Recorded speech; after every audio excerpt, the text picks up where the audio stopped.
Welcome to Decision Vision, a podcast series focusing on critical business decisions. Brought to you by Brady Ware & Company. Brady Ware is a regional, full-service accounting and advisory firm that helps businesses and entrepreneurs make visions a reality.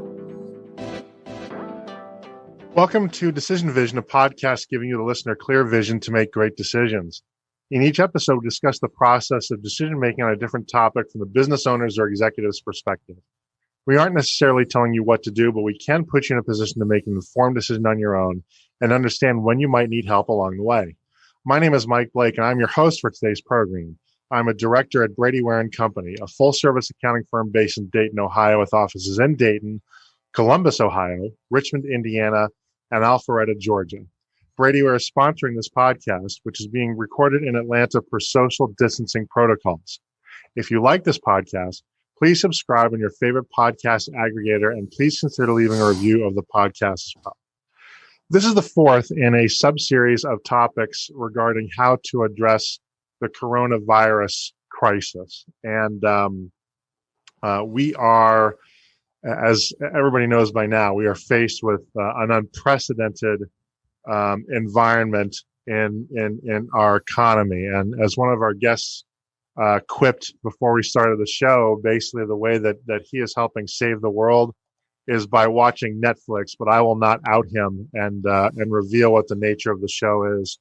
He can choose that himself if he wants to, but I'm not going to do it for him. But that is sort of the world that we're living in, right? The best way we can help people is to do as little as we possibly can. And as a result of that, we are seeing an unprecedented rebalancing of the economy. We have whole industries such as restaurants that are shutting down en masse. We have other industries that are now booming and considered vital industries, such as anything supply chain, grocery stores, drugstores, Amazon.com, and so forth. And we're even now seeing companies that are stopping the businesses in which they're normally engaged, so that they can manufacture other things. You know, Hanes is supposedly gearing up to manufacture these N95 virus protection masks, and Tesla and Ford are gearing up in partnership with General Electric to produce ventilators. We just haven't seen anything like this before. Certainly not since World War II, and even then, it's sort of a faint echo. So, if you're like me and most other people, we're thrashing around for some kind of guidance on how to address the issues that are now facing all of our businesses, frankly, whether we own the business or executive or even an employee trying to help keep the lights on. And today we're going to talk about managing real estate assets and obligations in a shutdown world. And, you know, we real estate is kind of funny. It's one of those things that you don't appreciate, I think, until it's gone, in spite of the fact that we have a president who sort of made his claim to fame initially in real estate. But real estate's a real, no pun intended, is a real issue. It's no longer being used, and it's been under some pressure anyway, particularly on the retail side. But it's no longer being used. In some cases, it's being repurposed. We're seeing hotels in Manhattan that are being commandeered now to serve effectively as field hospitals. That is perhaps an extreme case, but I think that's going to come to other cities, including Atlanta. And you know, real estate that has been, you know, office areas that have been previously bustling with activity and have been a home away from home, frankly, for millions of employees, are now shut down, locked down, basically ghost towns. And this provides a whole unique set of problems and challenges, and maybe some opportunities too, that we need to understand how to address, because just because we're not working there that doesn't mean the real estate and the obligations that go with it suddenly disappear. Those have not shut down. And joining us to help us understand this question are my longtime friends, Brooks Morris and Andy Roberts of Cresa. Now, you may remember we had another person from Cresa on, Jason Jones, who used to fly navigation and ordnance in A6 intruders, used to fly off aircraft carriers, and he came on to help us understand the benefits of hiring veterans. But now we're bringing a couple people on from Cresa to actually talk about real estate. And Cresa is an international commercial real estate firm headquartered in Washington, D.C. And they represent tenants and provide real estate services, including corporate services, strategic planning, transaction management, project management, facilities management, workforce and location planning, portfolio and lease administration, capital markets, supply chain management, sustainability, and sublease and distribution. Formed in 1993, Cresa now has more than 60 offices and 900 employees. Brooks Morris is a senior vice president of Cresa Atlanta with over 20 years of executive experience. Prior to starting his real estate career, Brooks was with Enterprise Holdings, a $17 billion global transportation company. Brooks is known for recruiting, developing, leading, and motivating teams to achieve targeted customer service, sales, operational growth, and profit goals. He was rapidly promoted 4 times to executive positions in different markets, with responsibilities overseeing multiple businesses and brands. Joining Cresa in 2015, boy, it's been that long already. Brooks has a mission to deploy his years of experience through client advisement.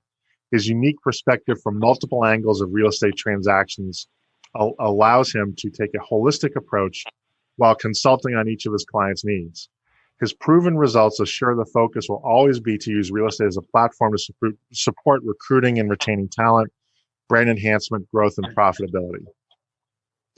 Brooks grew up in Los Angeles and played baseball for and graduated from the University of California, Santa Barbara. Did not know that. He loves spending time with family, reading, golf, sports, water skiing, and working in the yard. He and I have to talk about that. I hate working in the yard, so maybe we can make a trade. He and his wife and 2 children live in the Buckhead neighborhood of Atlanta. Andy Roberts began his commercial real estate career by raising capital for various real estate investment trust portfolios that are now traded on the New York Stock Exchange. Through this experience, Andy developed a passion for consulting clients in the various dynamics of real estate. Andy joined Cresa in mid-2014 to help clients navigate their real estate decisions in a market where a growing percentage of properties are institutionally owned. Andy enjoys educating clients on the idea that their real estate decisions impact not only the financial bottom line, but one's cultural and labor dynamics as well. Andy and his wife, Jill, live in Atlanta with their 4 young children, where they enjoy spending time together with family and friends. And God knows they're getting ample opportunity to do that. Brooks and Andy, thank you so much for joining us in the program. Thank you, Mike. Thank you for it's great having us. to be here. So I want to start with something that is tangential to the topic, but I think it's important for people to understand exactly what you do and how you do it, because that will help people understand the nature of your informed perspective on what we're talking about today. And that is, what is exactly a tenant representative? It's not a household name like a fireman or a doctor or a lawyer. So maybe you can explain to our audience what a tenant representative does. Sure. So we at Cresa, and just in general, a tenant representative exclusively represents tenants. And let me back up. You have a number of commercial real estate firms. Majority of the commercial real estate firms receive a majority of the revenue from landlord representation. A tenant representative focuses on representing tenants, i.e. occupiers or companies. In general, that's how a tenant representative is defined. Now, what's unique about Cresa and what we do is we exclusively represent tenants, i.e. occupiers. So we are not representing any landlords, i.e. REITs, institutional owners, and we do that to remove all conflicts of interest so that we are completely free to focus on the needs of our clients, the occupiers. We're free to think beyond space. and negotiate as hard as is required on behalf of our clients. So in general, that's what a tenant representative does, and that's what's unique about Cresa, in that we are the largest global firm that exclusively represents tenants, or as we define it, occupiers. And that's well said. But that's well said by Andy. I'll add one thing to that. To simplify, it's like in the residential market, you have someone selling a house, and you have a seller's agent and a buyer's agent. And we are the buyer's agent in the commercial space, whether you're buying real estate or leasing real estate. And on the leasing side, I don't know this about the buying side, so you can educate me, but at least on the leasing side, even though you're the buyer's agent, you make your fee from the seller or the lessor, correct? That is correct. Just like in residential, commercial real estate is set up in a way that the landlords pay their broker a portion of the fee and the tenant's broker a portion of the fee. So let's wind the clock back to happier, more predictable times. Let's go back to, say, February 1st. What was the commercial real estate market in Atlanta like at that point? First of all, February 1st feels like a year or two ago. I know it does. Right? It was a landlord's market. The development around the U.S. and very much so in Atlanta of new office space was accelerating. Lots of projects, and it was a very healthy market. Tenant incentives had been reducing. Large blocks of space were competitively being pursued by multiple tenants in some cases for one or two large blocks of space.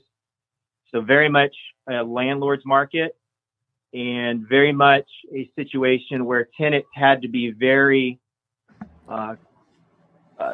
not just thoughtful in advance with strategy, but ready to execute when they found the right property, because properties and spaces were moving quickly. That's a great analysis. And I'd add to that, it was I think February 1st, and during this pre-COVID season, we're seeing, unlike any time before, certainly for a number of decades, labor influencing commercial real estate more than ever, in the sense that the focus was on, the investments need to be made to maintain a workforce and recruit a desirable workforce, because, we were continuing to enjoy such a long economic bull run. And if that investment was made via real estate, so be it. And you had that as well on the construction costs. Labor was so tight that the cost of construction was one of the main drivers of an increasingly more expensive market, thus a landlord market. And I'll give one statistic. Piedmont Center in Buckhead is a group of about 15 buildings. And in 2016, the rental rate on those buildings was about $18 a square foot. And fast forward to February 1st of 2020, those buildings are quoting, in some cases, just over $30 per square foot. Wow. And I know that space too, and the space as far as it goes, but I've never been lost in any parking lot or complex more frequently than I've been lost in that complex. I mean, I've probably inadvertently parked about 3/4 of a mile away from where my meeting's supposed to be. And if you are not alone. Yeah, I'm glad to hear that, because I feel like a horse's ass. But but that's meaningful when it's an August Atlanta day and you're wearing a suit and tie. And you show up to the meeting, and I basically look like LeBron James at the foul line in the fourth quarter of the game, just sweat pouring down my face. But if they're able to raise rents that much that quickly, that shows you a pretty hot market for sure. So now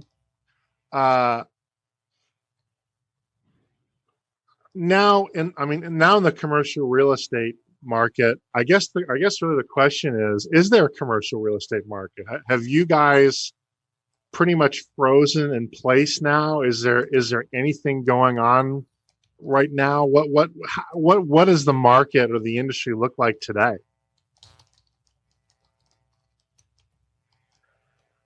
To be perfectly candid, I think we're still in the fog of war, if you will. I think there's going to be some clarity that obviously comes with time, but just, the initial impression is, just from personally, clients and deals that were already in motion that were pretty close to getting done, those have continued to move forward.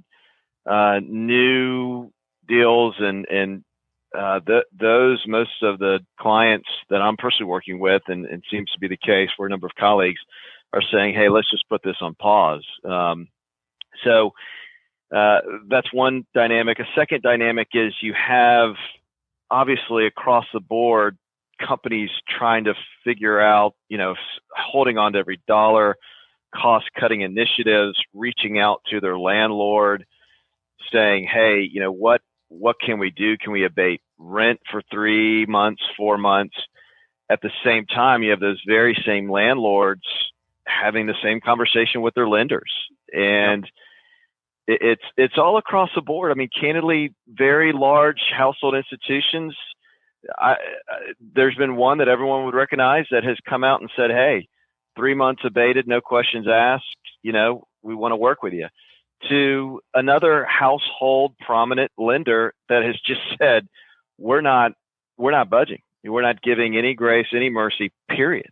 And so obviously those landlords are in a tight spot. They've got to turn around. They don't want to say the same thing to their tenants, but they don't know if they can afford not to. And so it's really interesting. You don't have a consensus other than, those conversations are being had, a lot of probably wait and see, but it's really interesting because the responses are all over the map.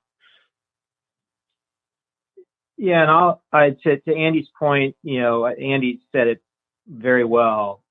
There's 3 buckets.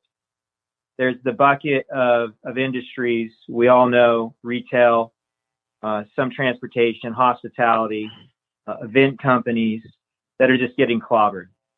And you've got the middle bucket of, a lot of professional services firms, and some other industries that are feeling it. There's a cut in revenue, but they're doing okay. They're just having to be diligent about making some cuts here and there within their business.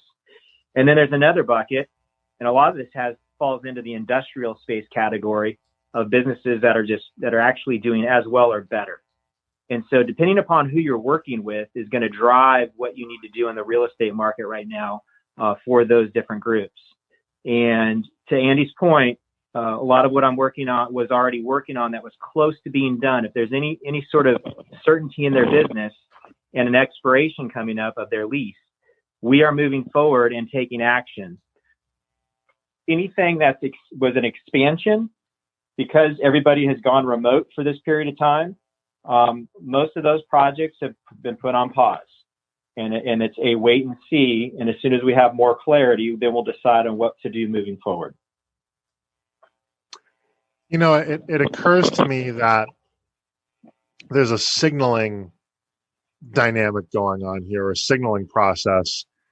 When a bank or a landlord tells their borrower or their tenants respectively, what they're prepared to do in terms of flexibility and forgiveness and forbearance, I think tells you a lot about how they think this movie ends, right? Right. I think that if they take a soft line, they're telling you that this movie doesn't necessarily have a very happy ending. It may be okay, right? But what they're really telling you is that we want to keep you in place. We don't think there's necessarily another awesome borrower, another awesome tenant that's walking around the corner.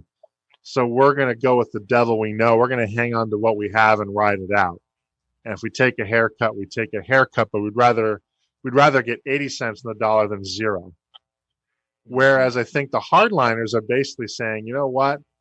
At some point, whether it's Memorial Day, whether it's 4th of July, Labor Day, God, I hope it's not that long. But, there's going to be a reboot, basically, and somebody pushes a big red button somewhere and throws a lever that's supposed to restart the economy.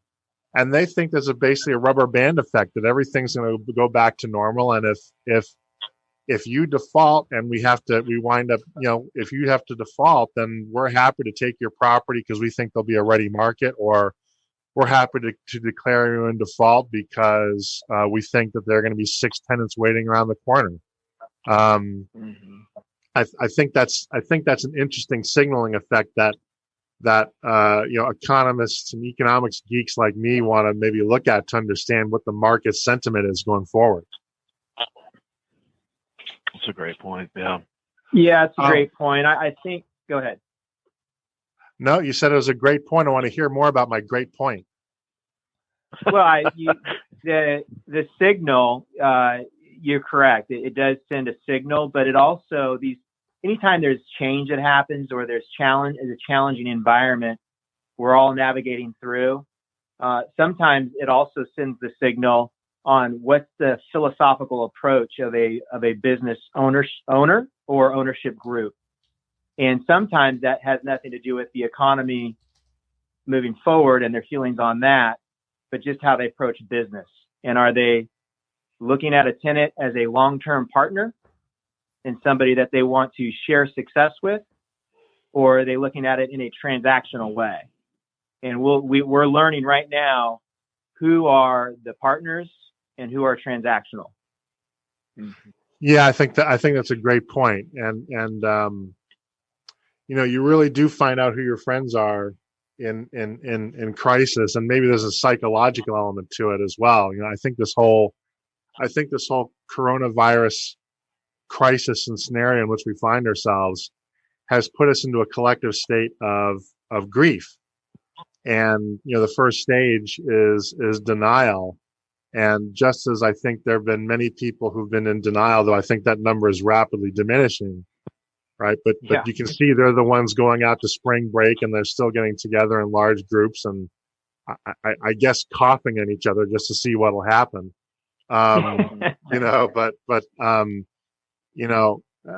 There's probably some of that. There's probably some of that psychology in the business market too, where there's just it's a scenario that can go so sideways and so horrifically that I think some people and businesses psychologically just go to a place of denial because they're just not emotionally ready to embrace the potential reality. Agreed. Yeah. And to your point, Michael, on an economic point, I think Brooks put it really well, made some great points. And I think what's so unique about this scenario is, and it's going to be interesting to see how the legislation plays out, because you have historically, when it comes to real estate as a broad brush, legislation is first seen in the residential arena. And I think personally, probably because, politicians score more points that way. Yep. For example, a number of states have already come out and said, hey, there can be no foreclosures on any residential homes for X number of weeks or months. The commercial real estate arena, the legislation, if it happens much further down the road, it's going to be interesting to see if that legislation does take place in the commercial arena. So, for example, if you have tenants defaulting, to what degree can the landlords, what retribution do they have? And if they're prevented legislatively from doing so, and I think what may drive that in this arena is, historically, defaults have been from financial reasons. So, for example, 08, 09, there was too much debt involved and irresponsible underwriting of the debt. No one who's alive today has seen this type of scenario where the driver is a medical health dynamic where, sadly, tragically, 1,000 Americans are dying a day, and so there's this kind of this social element overlying this that I think is so unique, where it's not, your typical debt problem. It's it's just kind of a war with an invisible enemy it's almost like for someone to come out and foreclose, it's just, there's kind of the level of evilness to it that I think there's this social pervasiveness that's unprecedented, and it's going to be really interesting to see how it plays out.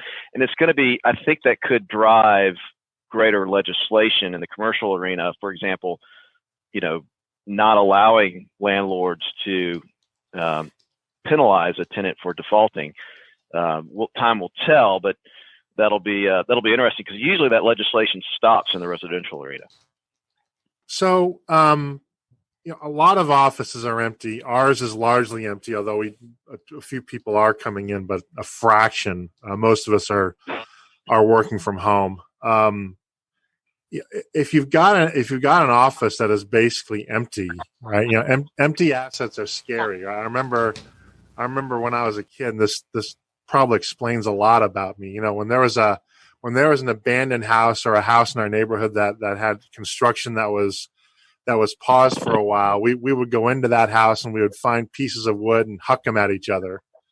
And we'd find pieces of copper tubing and whack each other with them, basically. And, it's illustrative of what can happen if you have real estate that is not sort of being looked after. And if I've got an office that is now, basically empty, is there something that I need to be doing as a tenant to be looking after my real estate or, my space, even though I don't own it? It's still important, it's still an asset. There's something I need to be doing to look after it or take care of it during this down period? It depends on the position of the real estate. So if you're an owner, you're going to be looking at this differently. If you're a tenant of a full service office, you're really not going to need to do anything per se, because the landlord, through the full service structure of the building or the lease contract, is going to be responsible for everything.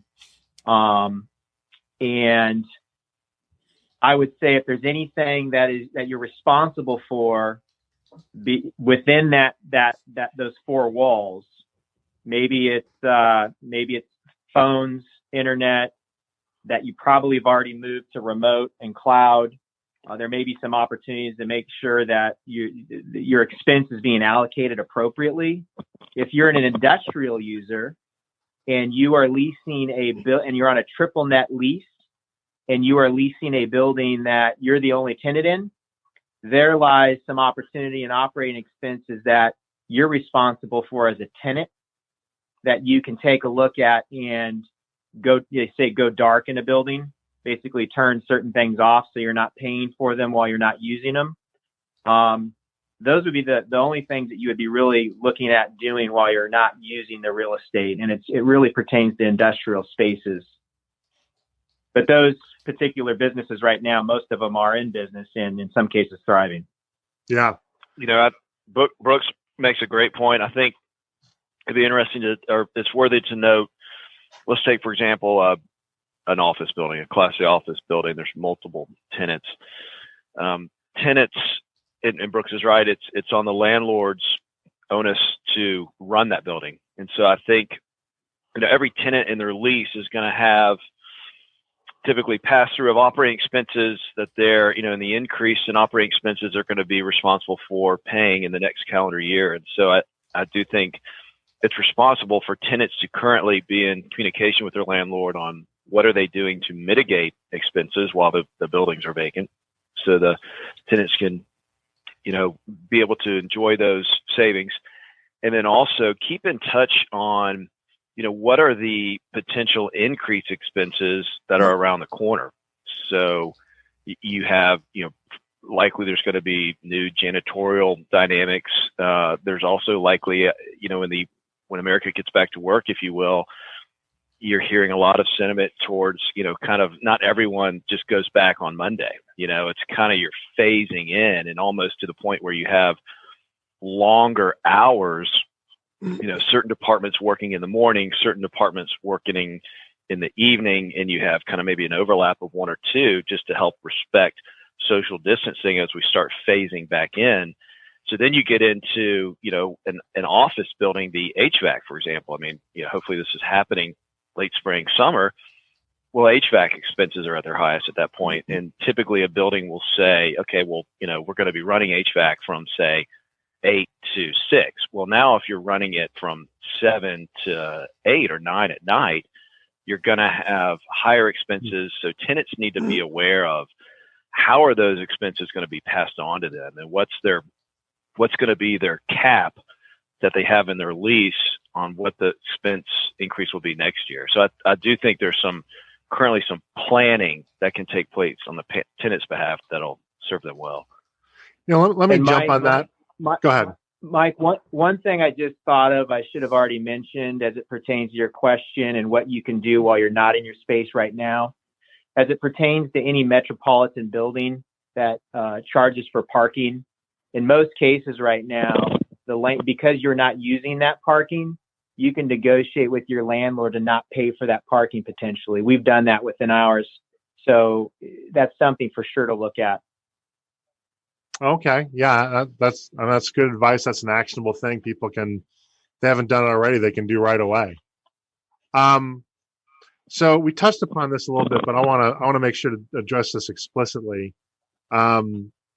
There's a provision in the CARES Act, and as you mentioned, several states as well that are basically freezing home real estate obligations, but that's not really impacting the commercial sector, right?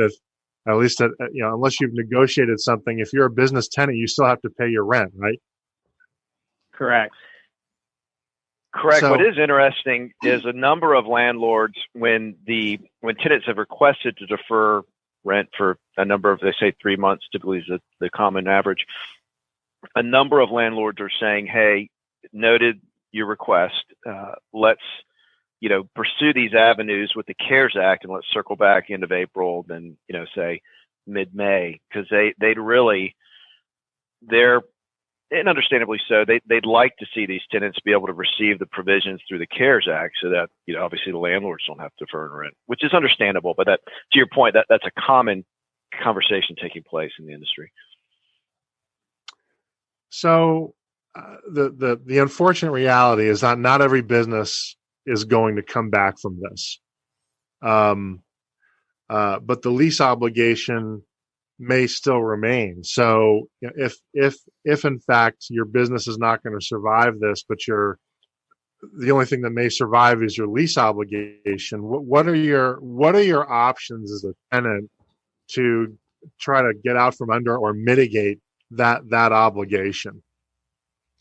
Well, the first thing you want to do is pull out your lease, get with your commercial real estate advisor, whether that's us or someone else, and your attorney, and make sure you understand every single component of that lease and what your options are pertaining to that contract.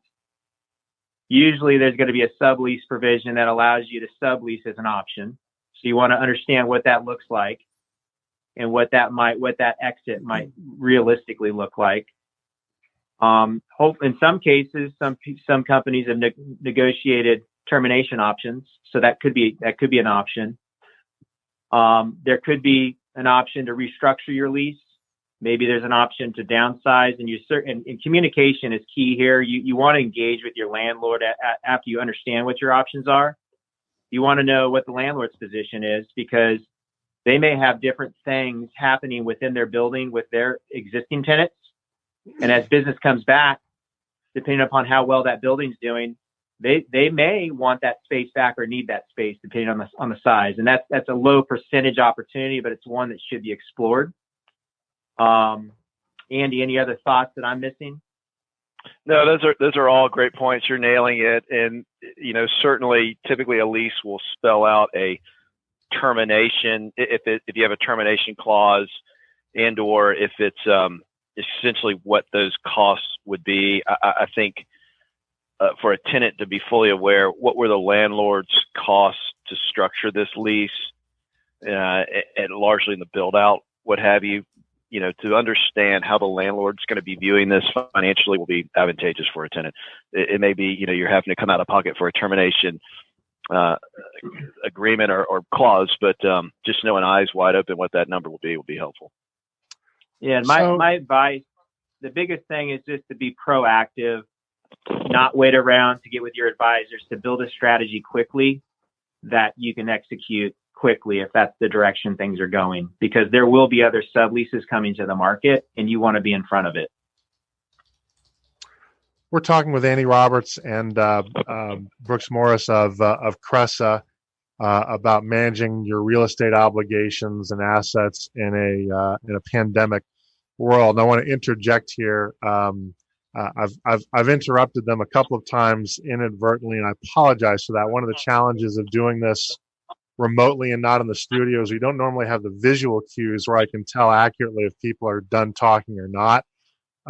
So I'm not on speed or anything like that. This is sort of me learning about how to conduct interviews also in a coronavirus world.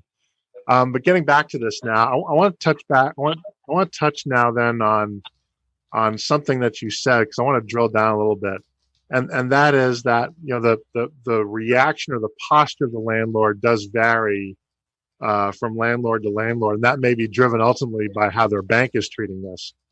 But generally, are you finding more often than not that landlords do want to work with their tenants in some way to accommodate them, or do you find that still right now they're more likely to take a hard line, or is it in fact 50-50 as far as you're seeing it?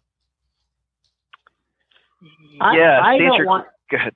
Yeah, go ahead, Brooks. I wouldn't say it's hard to say right now, because I would say the majority are taking the approach that we want to help. There is a percentage, which is a smaller percentage, that's basically saying yes and taking action immediately and saying we will help, get us this information, and we're going to go ahead and accommodate your request. The larger percentages, we want to help, but we want to make sure you really need the help. So these are the things we need to see from you and let us process this. And I'd say there's a small percentage that are taking the hard line. So I'd say the lion's share want to help. It's just they are taking a very thoughtful approach on what requirements need to be met in order for them to actually execute on giving that help. Yeah, I think Brooks is absolutely right. I think to your question, Michael, the answer is yes, and that landlords genuinely want to help. I've yet to encounter any landlord that's kind of this evil villain, laughing that they don't want to help. It's and I think from their perspective, to be empathetic to their world, they're internally discussing, okay, we have this tenant that's been a great tenant. They're asking for a rent deferment. We generally want to help them. And so then what are our lenders willing to do? And then B, depending on how they're structured financially, it's commonly a question of, okay, well, what will the implications be to our investors? And so they're a lot of times they're kind of stuck between a rock and a hard place. You don't want to have a very difficult conversation with either. And I think the answer in this unique health pandemic is, everyone to be transparent as best you can. And I think the reality is both sides are going to have to, essentially kind of receive a burden, part of the cost for us as a society to get this behind us and move on. And I think hopefully there's a sentiment of goodwill that'll carry that to some degree. And yet, whether it's the investors carrying a bit of a cost, so it's not like a landlord's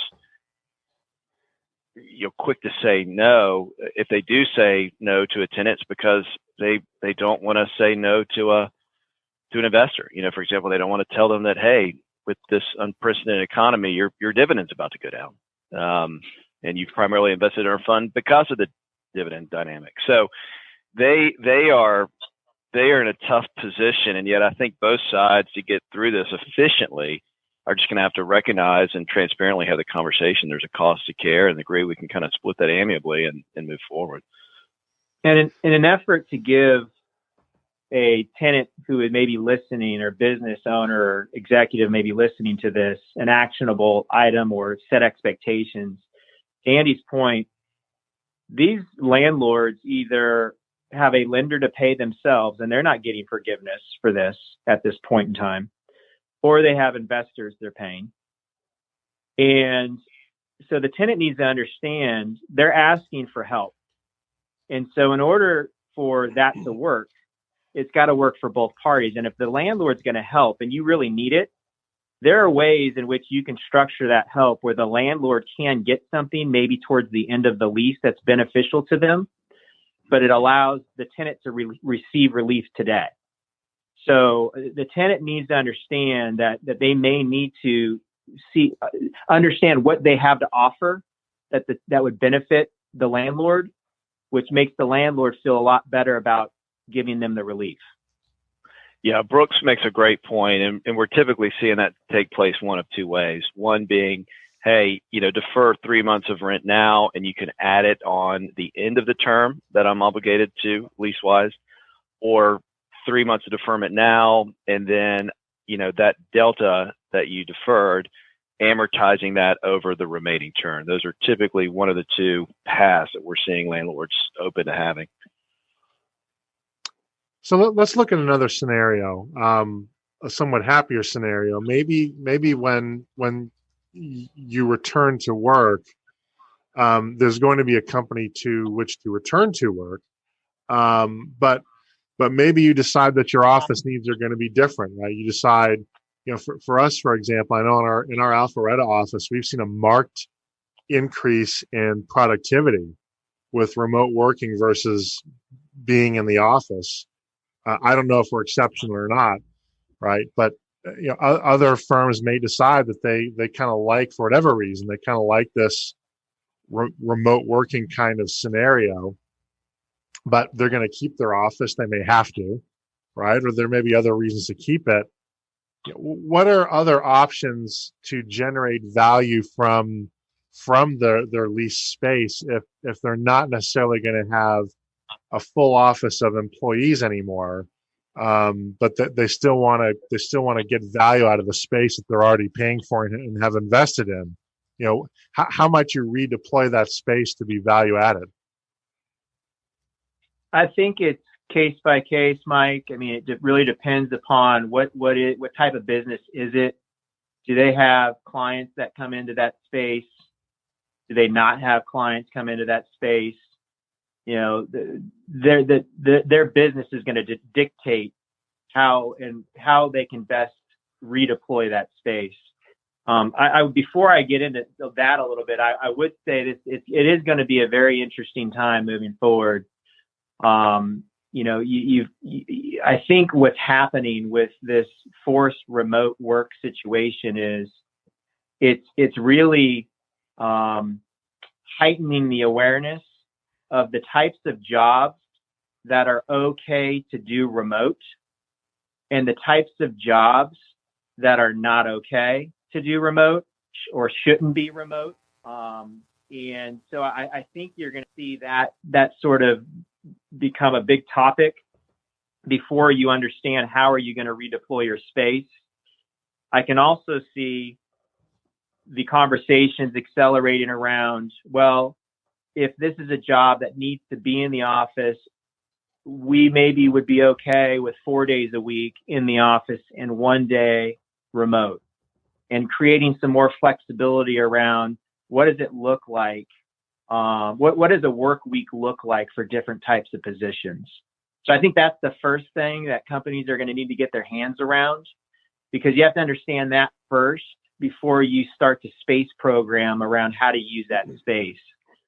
But then if you get into redeploying space, that's going to, and once you understand those things, you're going to start looking at, okay, so what are the areas of our office space that could be used for hoteling and not having a desk specifically for a person or an office specifically for a person, but it starts to be shared, which is something that's been happening. I could see that accelerating a bit, but I could also see where we're realizing how much we like to be around people. We love connectivity. Energy is created from when you're around people. Ideas come from serendipity that happens in water cooler discussions. And, Starbucks wouldn't have been doing so well with people that worked remote if they just stayed at home and worked by themselves. Starbucks is full of people that are remote workers because they like to be around other people. So I think you can see office space being redeployed that replicates, to a degree, restaurant and coffee shop environments that draw their people in to that environment to work and have the energy of being around people. That's a really interesting. Sorry, go ahead.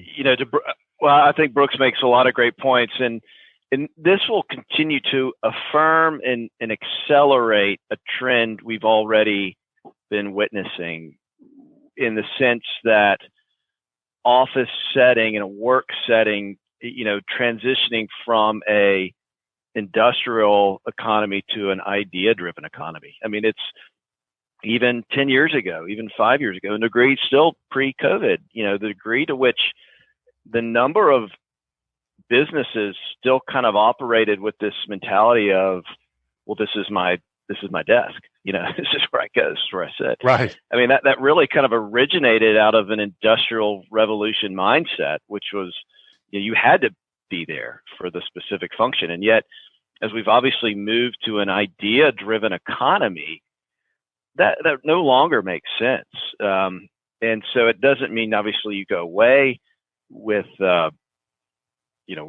office space, what have you. It just looks dramatically different. In the same sense, an idea-driven economy looks different from an industrial-driven economy. The office space will reflect it. And I think some of the things we do certainly know is, one, flexibility will continue to rise. And two, I do think, you've had some of this degree in some place, but think about, for example, the healthcare industry and the financial services industry.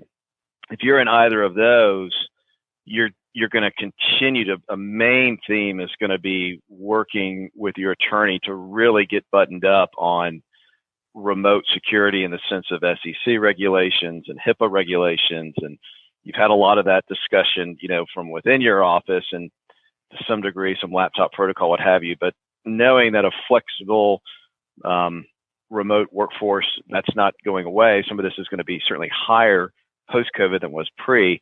That's just going to continue to put more focus on what does that look like on those specific industries that are highly regulated.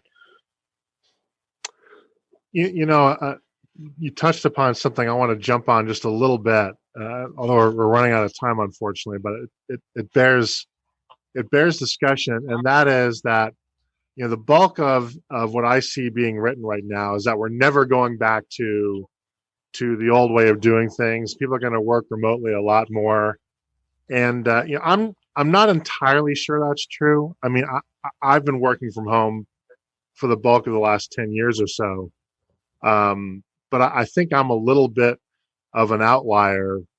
I've joked before. My wife's biggest fear about me is not that I'm going to cheat on her, but that I'm going to try to get accepted into the Mars mission as long as they start accepting overweight middle-aged men, because I'm going to jump at the opportunity to be isolated for 24 months.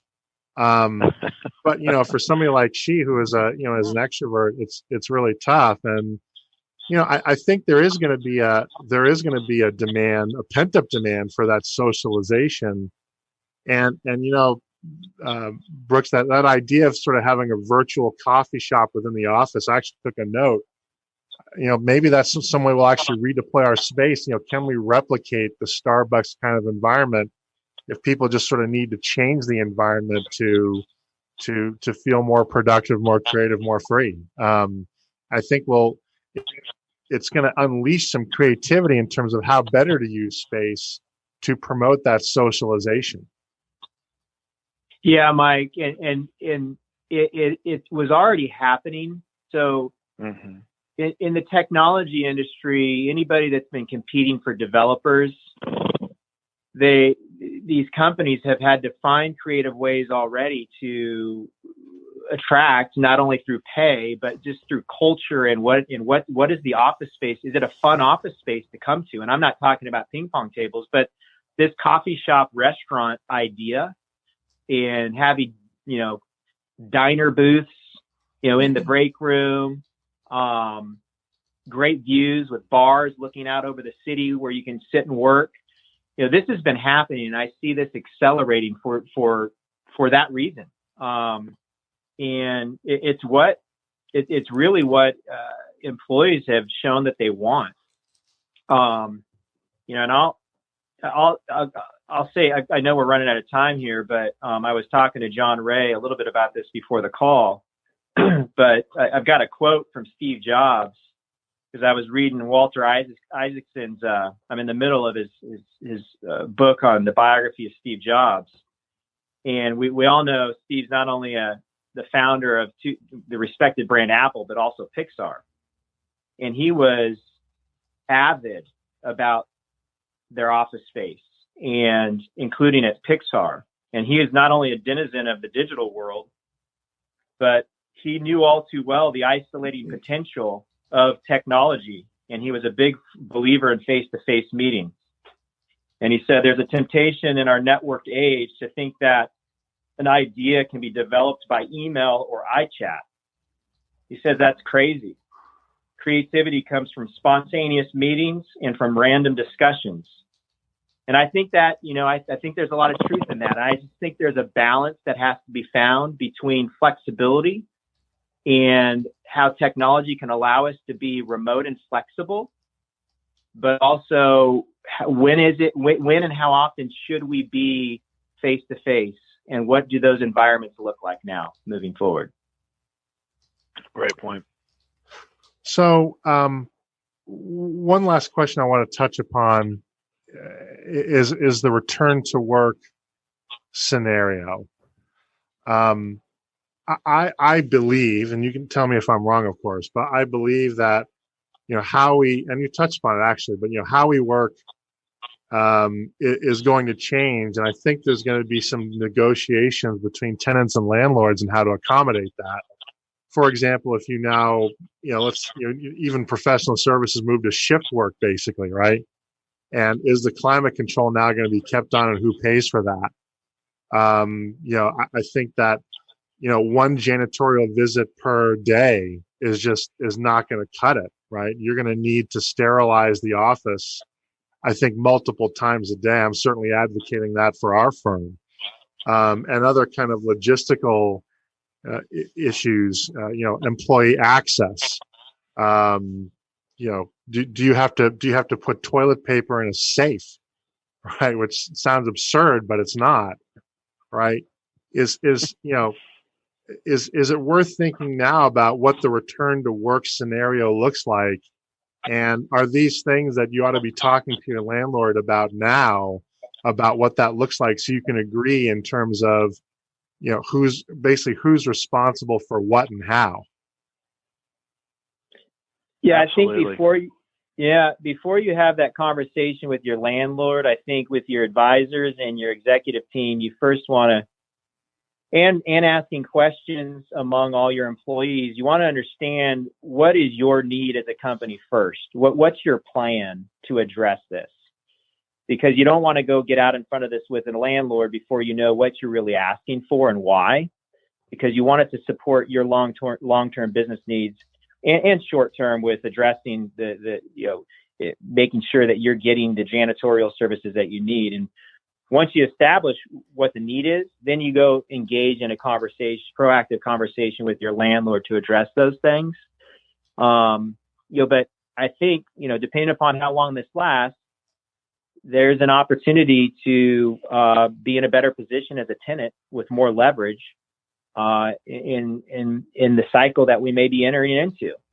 So this could be an opportunity for tenants to eventually, not right away, certainly if you have a lease expiration coming up, to restructure leases. There may be, there's going to be a lot more subleases on the market, which is going to be competitive with the direct lease options for landlords. So, I think that there's going to be an opportunity to push some of the responsibility for additional expenses onto the landlord and have more incentives that the landlords are offering. Those are great points. And I think one noteworthy point to consider for those working primarily in an office setting who are leading a company is that it's very possible that landlords for a season of time as we start to get back may have kind of revised density requirements that the tenants are going to want to be aware of, and again, it's not that landlords are looking to be difficult.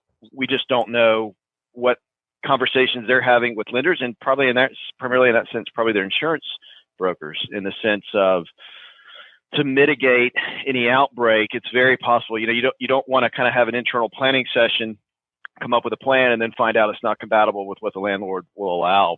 And I don't think it's going to last forever, but I could very well see a scenario where, hey, the ban is lifted, and so then for the next 30 days or 45 or 60 days, there's kind of a revised density issue that landlords are asking / mandating their tenants adhere to. Yeah, I think Andy brings up a great point. Historically, square footage of use per person has been 300 square feet or higher. And over the last several years, that's gotten down sub 200. So you could see where there's not as many people that need to be in the office, but they still need almost as many square feet because it's being mandated that it's not allowed to be that dense anymore. And you have to have more square feet per person. I could see that potentially happening. Huh. Yeah, certainly places like California, New York, you may very well see that. I hadn't thought of that. Yeah. I think it's a great observation. Guys, this has been great. We're already over time, and I want to be, as I try to be, uber respectful of your time. If people have other questions that we weren't able to cover today, how can people contact you? Sure. We're obviously if you go online and Google Cresa, this is Andy Robertson and Brooks Morris. We're both in the Atlanta office. Obviously our website's a great resource to learn about our firm, and then you can specifically visit the Atlanta link, as well as, Brooks has a personalized bio page. I myself have a personalized bio page, and on LinkedIn, please feel free. We've got a lot of great thought leadership resources on our website. That's probably the easiest direct place to go to. Again, www.cresa.com, and happy to be a resource specifically and or just kind of general questions. We're always looking to receive feedback from the front lines, if you will. So welcome those conversations. Well, that's going to wrap it up for today's program. I'd like to thank Brooks Morris and Andy Roberts of Cresa so much for joining us and sharing their expertise with us. We'll be exploring a new topic each week, so please tune in so that when you're faced with your next executive decision, you have clear vision when making it. If you enjoy these podcasts, please consider leaving a review with your favorite podcast aggregator. It helps people find us so that we can help them. Once again, this is Mike Blake. Our sponsor is Brady Ware & Company, and this has been the Decision Vision Podcast.